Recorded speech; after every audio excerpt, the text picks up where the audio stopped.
और इसी बीच सूत्रों के हवाले से बड़ी खबर कि अफगानिस्तान ने ये दावा किया कि पाकिस्तानी सेना ने पख्तिया प्रांत में हवाई हमला कर आम नागरिकों को निशाना बनाया है। तो सूत्रों के अनुसार इस एयर स्ट्राइक में 30 से ज्यादा लोगों की मौत हो गई, 100 अफगानी घायल हो गए हैं।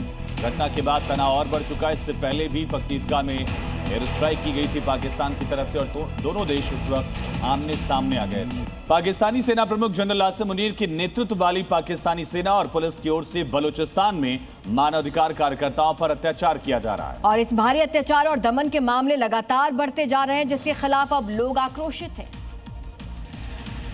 आरोप है कि बलूच एकजुहती कमेटी के नेताओं की प्रेस कॉन्फ्रेंस में शामिल होने और उनके समर्थन में आवाज उठाने वाले नागरिकों को पाकिस्तानी सुरक्षा बल हिरासत में ले रहे हैं। ये सब हो रहा है मुल्ला मुनीर के आदेश पर।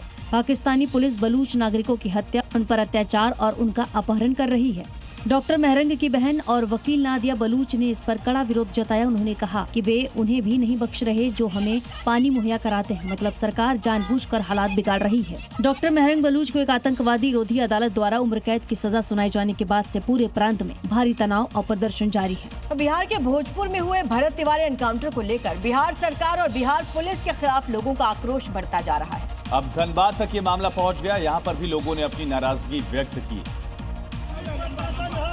मटकुलिया चेक पोस्ट से बिरसा मुंडा चौक तक सैकड़ों लोगों ने कैंडल मार्च निकालकर भरत तिवारी को श्रद्धांजलि अर्पित की। इस दौरान कुछ लोगों ने फर्जी एनकाउंटर में पुलिस प्रशासन और बड़े नेताओं के शामिल होने का शक जताया और पूरे मामले की सीबीआई से जांच की मांग और भरत भूषण तिवारी को शहीद का दर्जा देने की मांग उठाई।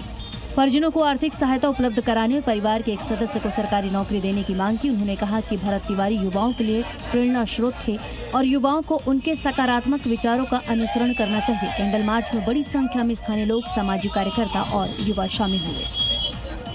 खबर तेलंगाना से, जहां पर निजामाबाद में प्राइवेट स्कूल में हिंदू छात्रों को उर्दू और नमाज सिखाने का मामला सामने आया, जिसके बाद हिंदू संगठनों और अभिभावकों में भारी आक्रोश फैल गया।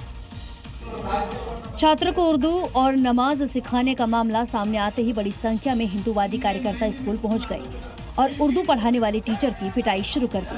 विवाद पर आरोपी टीचर ने कहा कि स्कूल में 25% स्टूडेंट मुस्लिम हैं और पेरेंट्स की तरफ से उर्दू पढ़ाने की रिक्वेस्ट की गई थी। हिंदू को अलग करके पढ़ाने का था और मैडम बेचारे उनको क्लास रहने से एक ही जगह पढ़ा दिए। अब हिंदू को लिख लिया उसमें, उसको हमारी क्या गलती है उसमें। स्कूल में मारपीट करने वाले बीजेपी नेता और आरोपी टीचर के खिलाफ शिकायत दर्ज कराई गई है, जिसके आधार पर मामले की जांच की जा रही है। नासिक में बुर्का पहनकर खरीदारी के बहाने पहुंची मुस्लिम महिला से नकली से असली अंगूठी को उसने बदल दिया, लेकिन उसकी ये करतूत सीसीटीवी में कैद हो गई है। देखिए।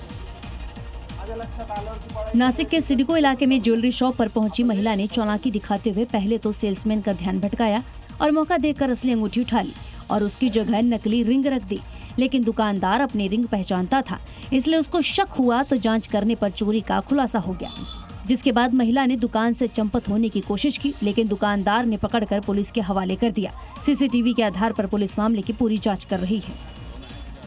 इसी बीच बड़ी खबर वेनेजुएला से, जहां पर मौतों का आंकड़ा बढ़ चुका है। भूकंप से अब तक 1450 लोगों की मौत हो गई। 12,721 लोग और साथ ही 774 बिल्डिंग प्रभावित बताई जा रही है।